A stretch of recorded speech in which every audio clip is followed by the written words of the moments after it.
Good morning, YouTube. What we're doing today is replacing the shocks on a 2014 Jeep Wrangler Sahara. So I'm going to be putting these Bilstein shocks on there. And one of the things I'm going to show you how to overcome is this little part right here. As you can see with the new bushings, there's not really enough room for you to get threads and get your nut started on the top of this here. So I'm going to show you how to overcome that. But the first thing to do is remove the old shock. The reason I'm replacing these is they're rusted pretty bad on the bottom side. This Jeep did spend some time in Virginia. I'm assuming the salty roads got to it. So instead of having a shock blowout, I'm going to go ahead and just change these out. So let's do it. This is going to be the most difficult part, working on the passenger side of the vehicle, because there's obviously not a lot of room for you to get a wrench up in there. So luckily, the way these shocks are made, this one has a bolt here, a nut rather, where you can stick a wrench on. My new one does not have that, so that's going to make it more fun to install. Yay! There are replacement shocks that do have that nut welded onto the shaft. So to make things easier, you may want to go ahead and pick yourself up a set that have those on there. I just wanted the Bilstein shocks because I have those on my Corvette. I had them on my previous Jeep, and I like them, so I went with them. I wasn't aware of this whole nut situation when I bought it. Otherwise, that might have affected my decision. But I'm going to show you how to work around that anyways. So I'm just going to stick some vice grips right there on that nut, because this nut and the top nut are both 16 millimeter naturally, so I don't have two 16 millimeter open end wrenches, therefore the vice grips. So let's go ahead and start loosening this nut and get this off here.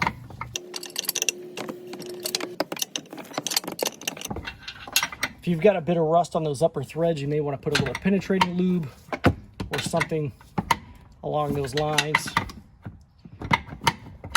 to help back that thing up and get it loose. Mine are coming off pretty easily, looks like.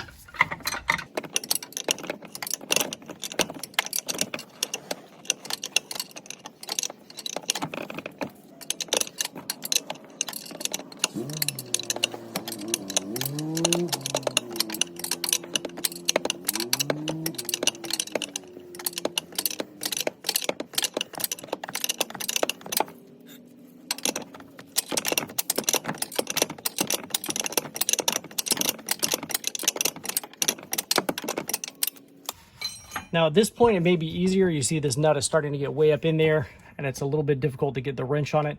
I think what I'm going to go ahead and do is pop the nut and bolt off the bottom of the shock. That way this drops down a little bit. I have more room to work.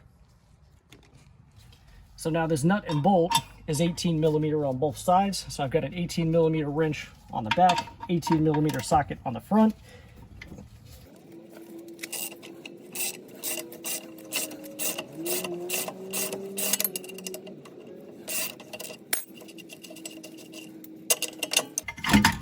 That allows that entire shock assembly to fall down. So back up top here, I will continue to remove this upper nut. I think I'm almost done.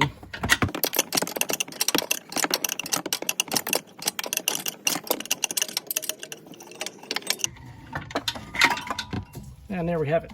That is very tight to get up in there, so I think I'm going to cut this out because I can't even get the old... Oh, there he goes. I was about to say I can't even get the old bushing out, but I guess you can reach around the side over here and actually get a little bit of clearance that way too.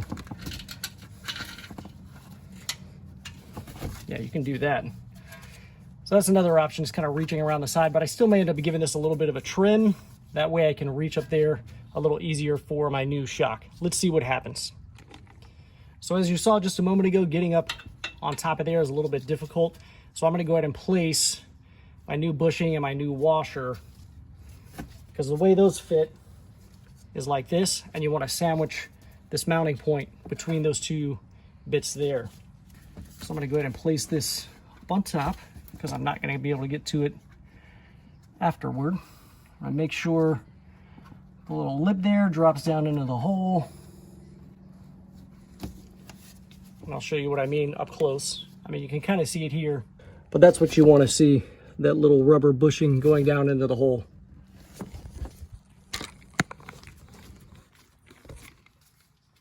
So before placing this, you want to put the washer and a bushing here. And then you want to make sure that this is going into your rubber bushing there. Maybe put your finger on top to kind of hold it in place. And then what you're gonna do is go down to the bottom and put your nut and bolt through there.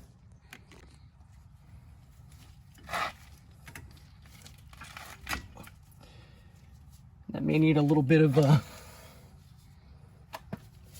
convincing. Okay, now these bolt holes are not lining up, so what I'm going to do is take a Phillips head screwdriver, kind of work it in there. I may need a smaller one actually. So here we go. I'm just going to kind of work that in there to where I can get my holes to line up. As you can see, that gives me a little bit of wiggle room, if you will, there. Then I'm going to get my bolt lined up on the other side.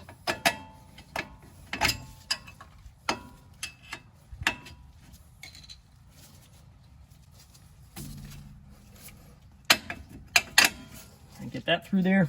Go ahead and get this tightened down.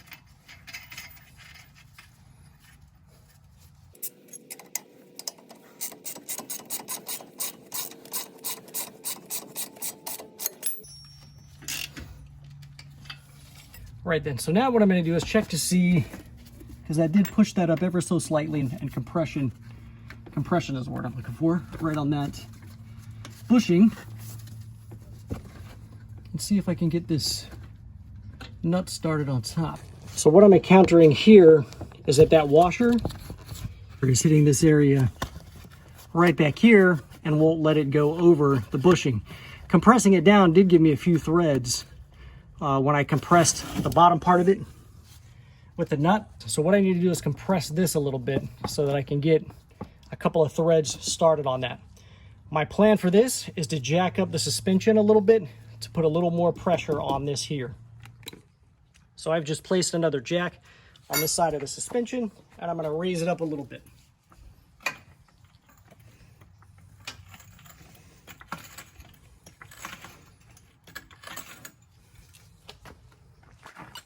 Okay, so now that actually did not give me enough threads, so I'm going to have to come up with another idea.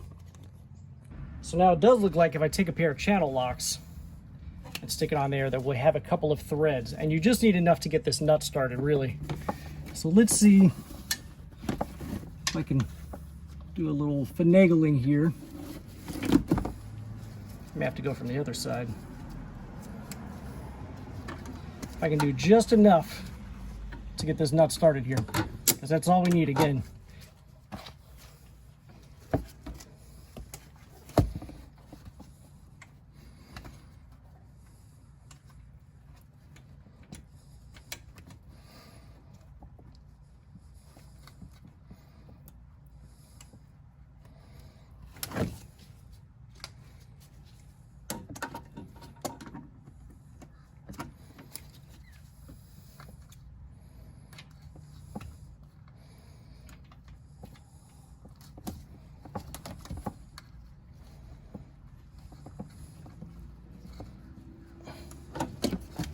Okay, so I actually got it on there a couple of turns, not very much, but it's on there. So now on these shocks, looks like we're either a 17 or an 18. Let's try a 17. Yes, that's better.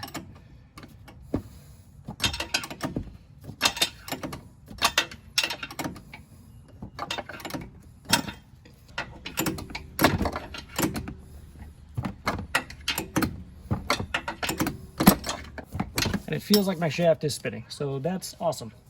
Okay, so we're gonna have to make this stationary right here.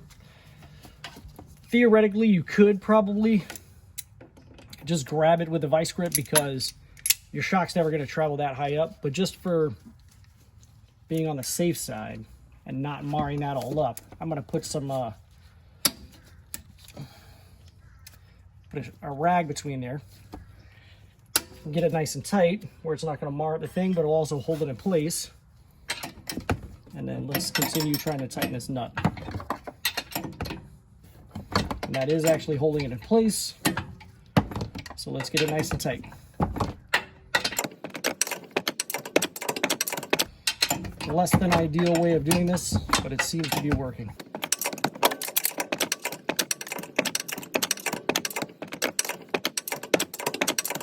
Okay, now I looked at the installation instructions for these and it doesn't really say how tight to make these, but you obviously can't tighten them down all the way, otherwise it's gonna really mush this bushing here, put it under a lot of undue stress. So I'm gonna back that off a little bit so they're not so deformed, but also so that they're snug, if that makes sense. And then I'll kind of look afterward how far down I've got this nut tightened down, and then make note of that for when we install the shock on the other side. So it looks like we are down about 2 or 3 threads.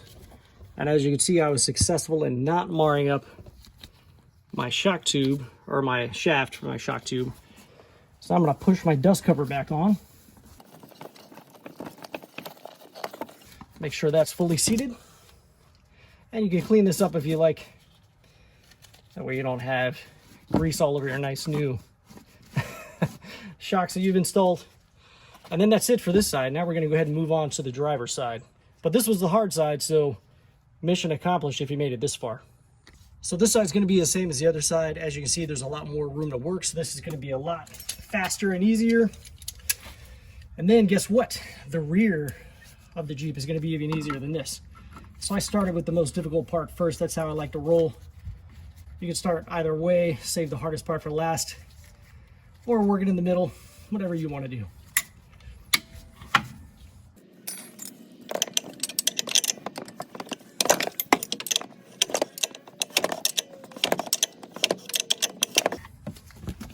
It's actually very loose. I can almost get that off my hand. Almost.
So then again on this side, get it down about 2 or 3 threads, remove your vice grip, replace your dust boot, clean everything up.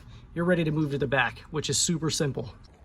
Okay, so on the back of the Jeep, there's no need to remove the rear wheel or anything. That nut and bolt are gonna be 18 millimeter. And then up there, those 2 bolts are gonna be 16 millimeter. So this is pretty easy. Just remove those 2 bolts, that 1 bolt, pop out the old shock, pop in the new shock. You're ready to rock and roll. So let's do it.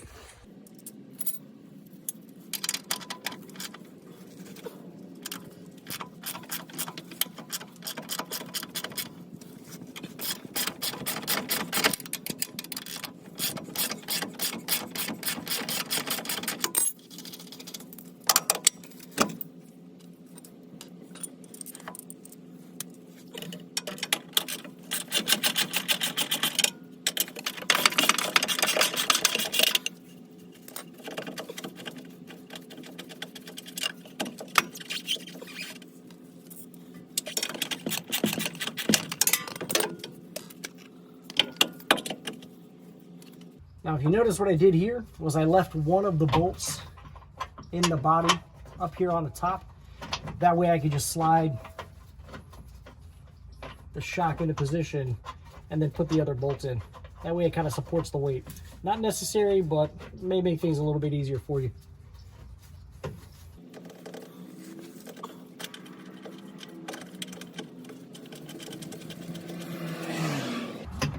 And before I snug those upper bolts down, I'm going to go ahead and get this one into position.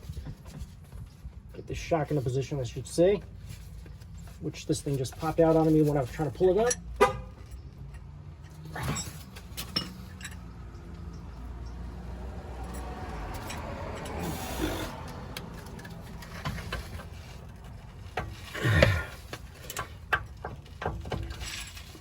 Okay, and it looks like I'm going to need my screwdriver again to position this eyelet so that I can put the bolt in.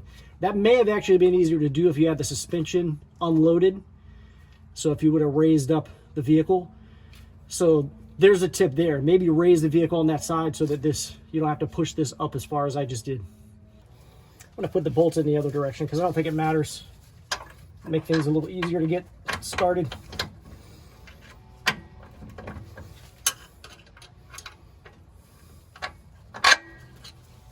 I don't think it matters which way this thing's facing, but it's easier to put in from that side. So that's what I'm rolling with.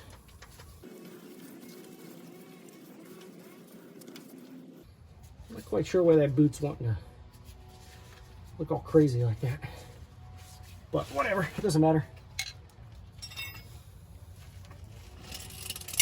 And we just tighten all of our bolts back and we're good to go.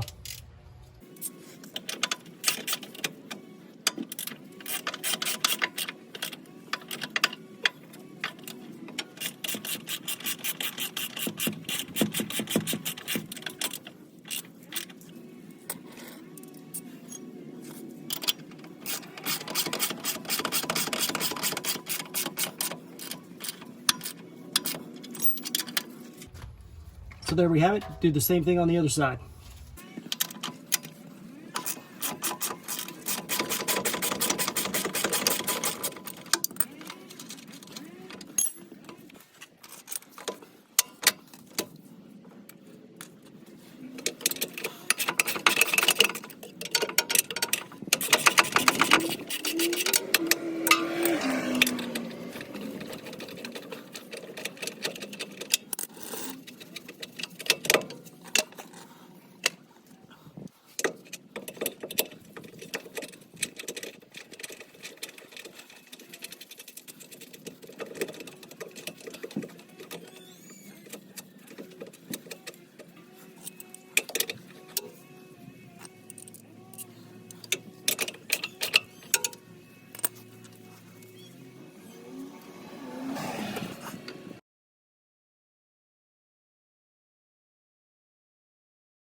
And there you have it, guys. Everyone, if you enjoyed today's video, I would invite you to go ahead and hit the subscribe button down below right there on the right-hand corner. And if you felt that the products in today's video is something you might like to own yourself, there's a product link right up there to the right, upper right-hand corner, or down in the description will be a product link for you to purchase the product as well.